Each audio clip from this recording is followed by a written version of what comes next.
Guess what it is this time? Yep, that's my car, but parking lot recovery. We have a little bit of a situation. It's another 2.0T TFSI issue. Are they ever gonna end?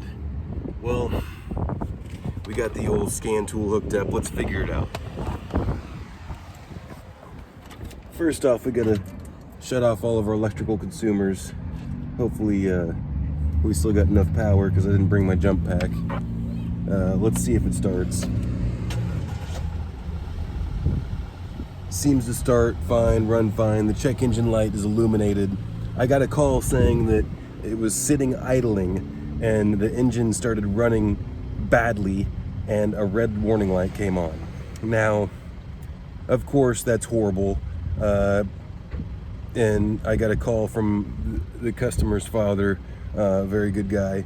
Of course, I don't like these kind of calls. It's just the nature of the thing. Especially whenever I hear it's a red light, because red lights are bad. Let's go ahead and just jump out and take a look at the engine so you have more stuff to look at, and so I can analyze as because I just got on site. First off, take a better look. Nice, well-optioned Quattro 2.0T. It is missing.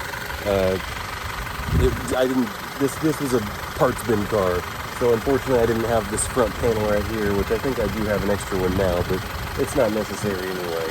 But that's beside the point. I just know people are gonna nitpick. We gotta check this check engine light. I just know, I know that it's running good now that I'm on site, but first off, let's talk about check engine lights real quick. Some people have a check engine light like myself on that car right there, and we just rock it because I know what it is. But the problem with check engine lights, and I've told this to some people before, is would you shut up, you seatbelt?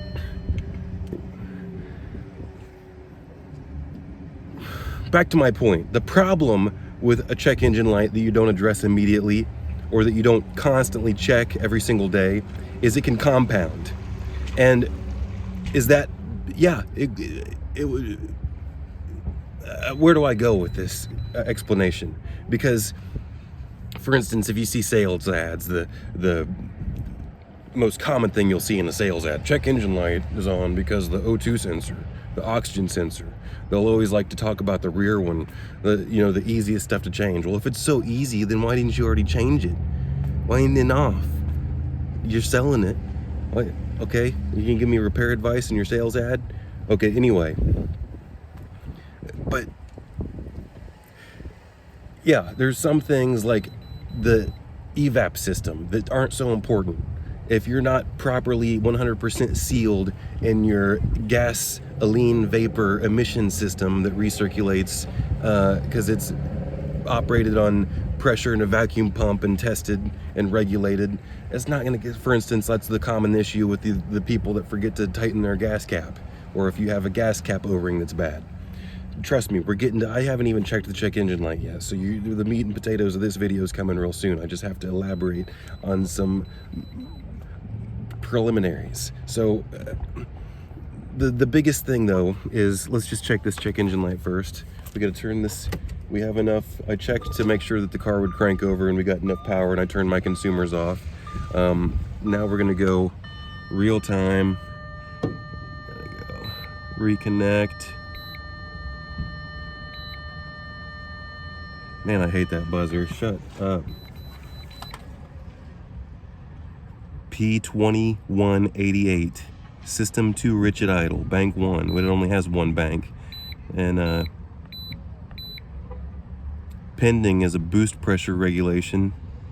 That's not good. And then 2 rich again. Hopefully that, because that boost pressure regulation was pending. Hopefully that's not something that's lurking in the background and it's gonna eventually need a turbo. I put clips on them and I make sure that they're good enough. You know, they might not be perfect, but usually by the time I inspect them and then put the clip on them, they're good enough. But so hopefully we don't have a turbo issue. But sometimes weird things like that can piggyback on other issues. This one in particular with 2 rich, on this particular car, that's why I was talking about the piggybacking issues, because yeah, I admit I already did do the initial consultation and I came back with the part. What I have is a high pressure fuel pump. Let's talk about the high pressure fuel pump system real quick. These cars are, for instance, like the FSI, this is TFSI. So the FSI part stands for the fuel is direct injected straight into the cylinder, and all the cars have your standard low pressure fuel pump in the tank underneath the vehicle. But these cars have the high pressure fuel pump located at the back of the cylinder head on this one. For instance, you'll see them poking out on the cylinder heads on either side, like on a 4.2 V8 or something like that. This one's tucked nice and neat in the back of the engine, but it is a little bit tricky to remove. So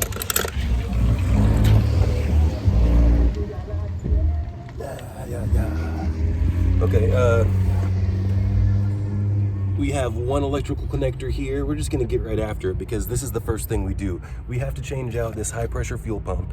And let me just address this real quick. I do have a brand new one on hand for myself, but I also have this very low mile, nice used one. You can also get an aftermarket one from the other part of the world that they work on slave labor and cheap parts and metals in China. And I don't necessarily trust something like this, but I have ran a few of them and they've been fine so far. But I try to personally, I feel better about low mile OEM parts than I do about knockoff Chinese parts, but that's just me. That's like a 50-50 maybe, but the best thing to do is spend up and buy brand new top quality parts. Like for instance, if this went to the dealer, that's all you wouldn't have a choice. That's why the repair bill, the part bill alone would be like $350 because that's about what these things cost. But let's just proceed to replacing it. But before I replace it, I have to tell you a little bit more, because most engines you're not going to have this issue. But since this high pressure fuel pump is integrated into this engine, it kind of, whenever I was thinking about it, it kind of makes me think that that's why they run the vacuum, they regulate it the way they do with the direct injected fuel system. Are you following me? Because most engines don't have vacuum applied to the whole entire engine. For instance, if I take this oil cap off, that's a very common thing for people to do to see if the oil cap is sticking, if this diaphragm is bad. People like to call it just a PVC, but that's just one little tiny part in it. That's actually a part that's tucked away in this little middle part right here. That's not even the big part. We'll talk about that breather assembly in a different video, but it's a very complicated thing.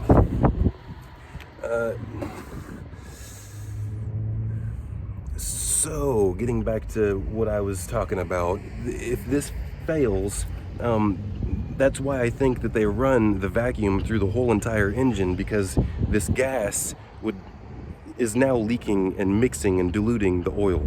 So if you didn't have a way for the engine to tell you that it's rich, which there would be no way on older cars, because they don't run vacuum through the whole engine, they just run it through the intake manifold. And this might be going over some people's heads, but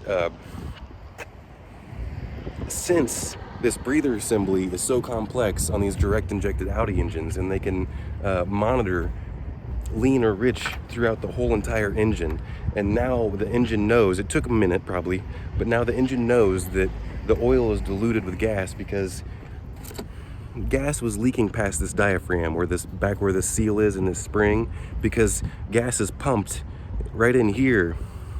Actually, it's fed in this back part right here by the low pressure coming out here, and then it's pumped with a cam lobe in the back of the cylinder head, high pressure, and then it comes out this ferrule nut at the bottom, high pressure. What happens is this seal right here is operated so many times it can wear out, and fuel will leak out, ingress into the oil, and we just got to replace it. It's a hard working little part there. it takes a little bit of skill to get it replaced, but let me grab my tools I need and just swap it out. We'll clear the check engine light, and then we have to do the oil change. And I'll talk about that when I'm changing the part. Should I cut the video, or should I just grab my tools and do it all in one take? You know what I'm doing, I'm just doing it. So I got my mechanical surgeon bag right here. I'm gonna grab my triple square 10 and a extension. I've got this nice screwdriver extension, and it's got a bit on the back of it. And then we're gonna see if that, oh no, this one has Allen heads. I hope I have these. I might not even have this. Luckily Harbor Freight is only right down the street. And actually, instead of getting my hex, I got another set of these Torx, and it will be the T40. Should be the 6mm hex. So I just pulled up, let me show you the tool list that I assembled. I've got my screwdriver slash extension slash T40 slash supposed to be 6mm hex, and the quarter drive ratchet, and then I've got just a prying tool that I'm gonna pop hose off with, and then I've got some Nipex pliers, a staple to all tool collections, home and abroad. Let's move to the vehicle. All right, folks, I'm just gonna flip this camera around and show you a better view. The first thing I'm gonna do is get this wire connector out of the way. Honestly, the first thing I should probably do is get this oil pumping out, because the engine's already cooling off, and the engine oil comes out much better, much faster, and it gets the job done a whole lot more efficiently when the engine oil is still hot. So let me just go ahead and show you that part of the film. What I've got here is an unboxing of the Harbor Freight Deluxe model manual fluid extractor. I prefer the manual fluid extractor over the pneumatic, which means air powered, because scenarios such as thus, whenever I'm in the field doing repair work, I don't have an air compressor, or you know, I possibly could if I wanted to get that extreme, but I don't want to get that extreme most of the time. I just want to pull up in my everyday car. Let me zoom out here. So, first off, too much tape for the box situation to happen with one hand and make it look good. But, man, look at that. That is a fancy looking piece. Now, we got to get our hoses here. One of these might work. Let's see how complicated this is going to be to get going. I think we're going to go this one right here, and probably just goes right in here like this, like such, I'm assuming.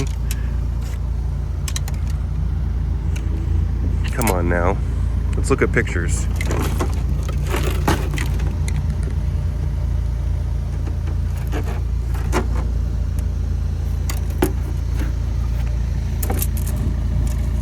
Well now, be smarter than the Harbor Freight machine. I want it to go here, but it doesn't. Like, I'm displeased about that. Like, why doesn't it? I want the round peg to go in the round hole.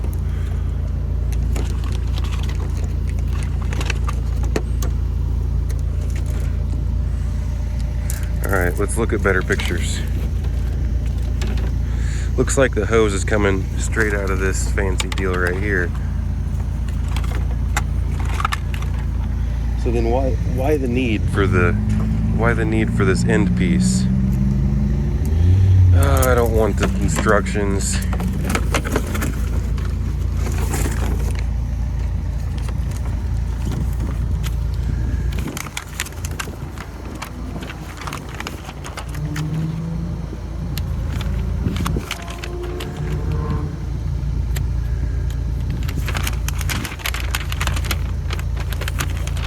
So I have to look at the schematic to figure out how to put the hose in. Come on now.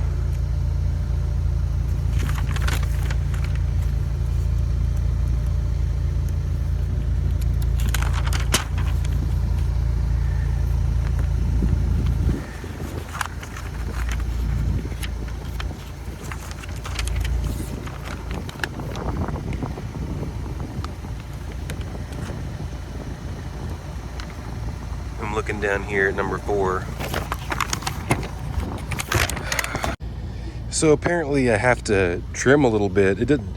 If I would have read the instructions more, it probably would have told me this. To trim a little bit and then put this coupler on and then use a smaller one. But since I don't have trimming tools appropriately, the appropriate trimming tools, let's put it that way, I gotta make this long contraption right here and make it look like Willy Wonka in the oil factory.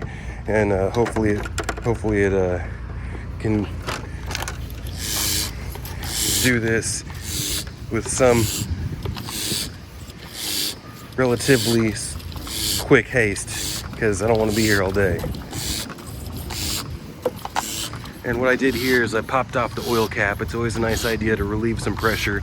In this particular case, I caught this I caught this check engine light exactly right when it happened, because I got the call exactly right when it happened. So I don't believe it's diluted enough to need to change the filter. Purists would say do everything to the extreme, but I'm gonna roll with the same filter and not remove it. I'm just gonna change the oil. I'm just gonna dump another 4.5 quarts of oil in it, and we're gonna put a new high pressure fuel pump on it, and we're gonna roll like that. So far, I mean, I like the thing. It looks nice. The pump feels good, but I mean, the pump is starting to feel a little bit weird. Like now it doesn't feel like there's any, like my other pump I was using, the cheaper version of this, the more you would pump it, the more it would give you resistance. This one, it feels like almost less resistance until it gets all the way to the very bottom, then it gives you something.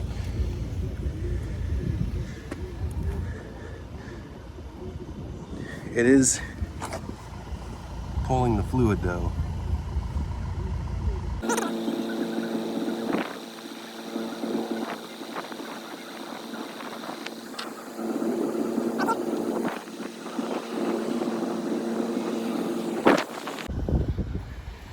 I'm on my last 10% of battery, so I had to plug it in for a minute, but it already extracted all 5 quarts, and you see it splashed up a little bit because at the end it's gurgling a bunch of air. And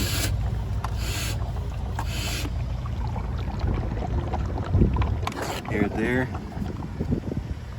it's just pulling air. So we got plenty of oil extracted. Let's move to some pump action. And I'm gonna try to do bare minimum here. First, we're gonna get in here and loosen. I already disconnected the wire up top. I'm gonna get this wrench in here and loosen this ferrule nut. Right there. See, some people would go to all the extent to go pull the fuel pump fuse, and then they would start the car and then run all the fuel pump pressure out, so they didn't have a little bit of fuel spray on their hand. Oh, you know what? Tastes good. Now let's see if this T40 fits. Worked on that one. Let's see if it'll break loose this bottom one. Now, am I gonna have to get this loose? Let's just go ahead and do it, because you know what? It's just not worth the struggle. Because all you gotta do is, even though I really do prefer to use my Knipex spring pliers, I don't necessarily always have them because I only have one pair. So sometimes the old standard boy is gonna have to work. And then same thing goes with this tool right here. This has already been off at some point, so I'm pretty sure I can just wiggle and pull, but it might be a two-hander. I'm not gonna lie to you. And then we're just gonna tuck this back just a hair like that. And then what we're gonna do, exhaust leak. Man, look at the bed damage. Then what we're gonna do is tuck this bad boy right into this corner right here. All right, now let's get this bottom one all the way loose and take it out.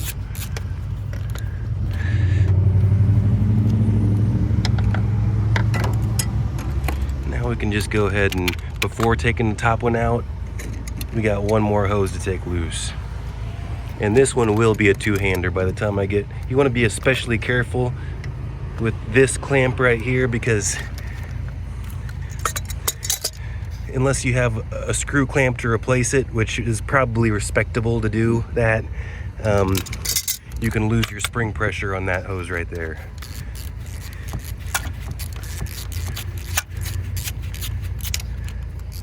And maybe one more for good luck.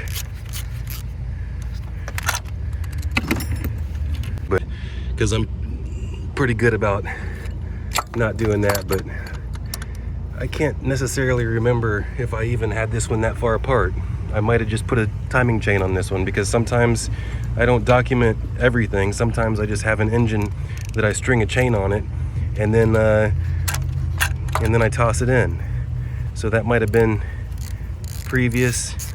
It's one of the reasons why I'm not only am I holding myself accountable, but holding everyone else accountable to stuff like this, and everyone can learn from stuff like this. But that O-ring was not why this thing was rich, and people can argue with me about that in the comments, but that fuel pump itself was leaking at the diaphragm like I showed earlier.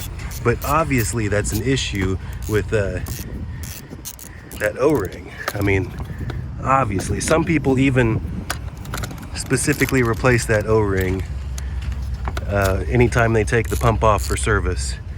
I'm not that meticulous. I probably should be, but I always do inspect it, and I know all these things, so can't be getting at me like that. So the thing is with this pump, especially even with the O-ring, you know, that's why you have to do it like this. It's spring pressured, and you have to very carefully, evenly screw it in side to side. You try to keep this gap as even as possible the whole way through. So a little bit on bottom, a little bit on top, and all the while you still want to make sure that you're not completely obstructing your fuel line at the bottom, because we still got to get that into place. But we can't put that on before tightening this pump down, because this pump, like I said, it's spring loaded. That's why we're putting it in side to side. So once it gets fully seated, that's when it lines up with the hard line. That's why you have to screw this pump in all the way tight. And I'm gonna go back up to the top one more time for good measure. That's extra. Now we're gonna go back down and look how far off our hard line is from our union nut. I'm gonna move it over a little bit, and hopefully it just lines right up. It's being a little bit stubborn. You don't ever want to force it on or cross thread it. We're just gonna take our time with it a little bit. And this time, yes, it's gonna be stubborn, but what I'm doing is I'm trying to seat it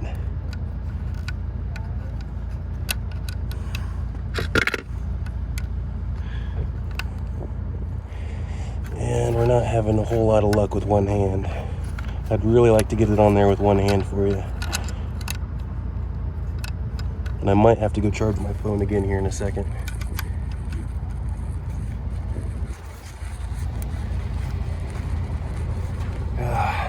All right, I'll give it one more go.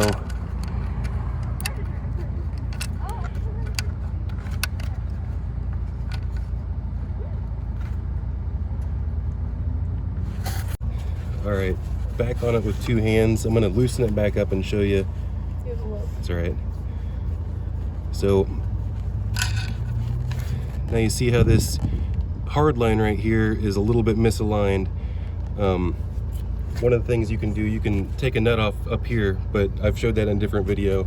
This one right here though, I've got a small pry bar, and you have to be really careful with this, but if you tuck it down here in the water outlet and just pry this ferrule nut up as tight as you can in the union, you should be able to start this nut by hand. And if you can't start it by hand, you shouldn't be installing it, because you'll cross thread it, and that's a brass union right there. So go ahead and get it all the way tight,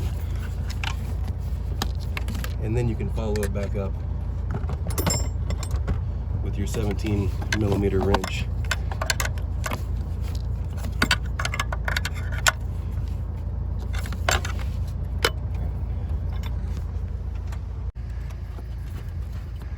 right, now we take the evap line and we can plug this back in over here. Take our pliers.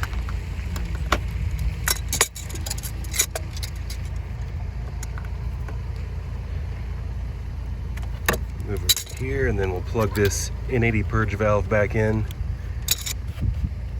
Now, before we go ahead and plug this in, let's toss our low pressure fuel line back on, and then we can kind of squeeze this clamp and hopefully install the hose at the same time.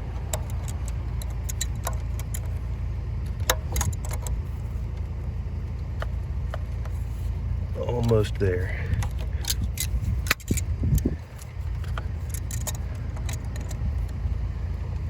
All right, I got to use two hands for that because I need to get it all the way flush. Now we'll take our wire and we'll slide it back into place. Always pull back on the wire connectors, and then there's a little slot that you can slide that in right here. Now let's go ahead and top off our oil, and then we're ready to roll after we clear our check engine light. All right, now I got my funny bagpipe of oil.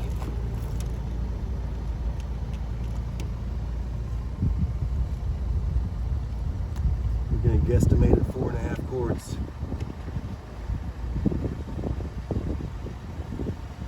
Somewhere about, I'm gonna try that. All right, I'm gonna clear the fault. We're warming it up to check the oil level, and then I'm gonna clear these faults.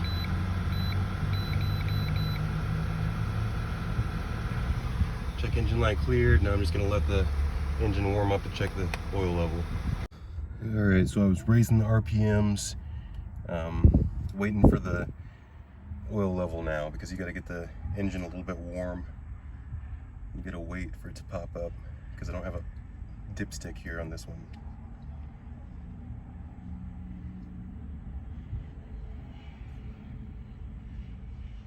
And I gotta add a quart.